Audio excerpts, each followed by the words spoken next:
ಮತ್ತು ಅದರ ಸಮಸ್ತ ನಾಗರಿಕರಿಗೆ ಸಾಮಾಜಿಕ, ಆರ್ಥಿಕ ಮತ್ತು ರಾಜಕೀಯ ನ್ಯಾಯ, ವಿಚಾರ, ಅಭಿವ್ಯಕ್ತಿ, ವಿಶ್ವಾಸ, ಧರ್ಮಶ್ರದ್ಧೆ ಹಾಗೂ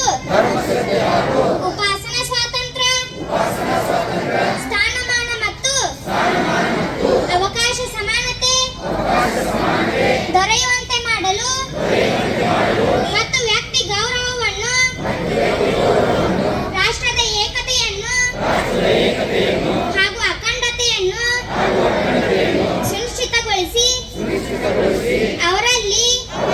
ಭ್ರಾತೃತ್ವ ಭಾವನೆಯನ್ನು ವೃದ್ಧಿಗೊಳಿಸಲು ಶ್ರದ್ಧಾಪೂರ್ವಕ ಸಂಕಲ್ಪ ಮಾಡಿದವರಾಗಿ ನಮ್ಮ ಸಂವಿಧಾನ ಸಭೆಯಲ್ಲಿ 1949ನೇ ಇಸವಿಯ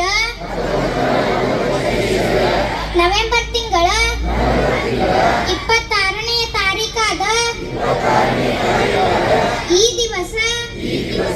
ಈ ಮೂಲಕ ಈ ಸಂವಿಧಾನವನ್ನು ಅಂಗೀಕರಿಸಿ ಅಧಿನಿಯಮಿಸಿ ಅರ್ಪಿಸಿಕೊಂಡಿದ್ದೇವೆ.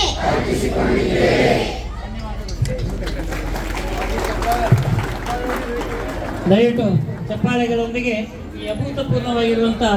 ಪ್ರಾಸ್ತಾವಿಕ ನುಡಿಗಳಿಗೆ ತಾವು ಸಾಕ್ಷಿಯಾದರೆ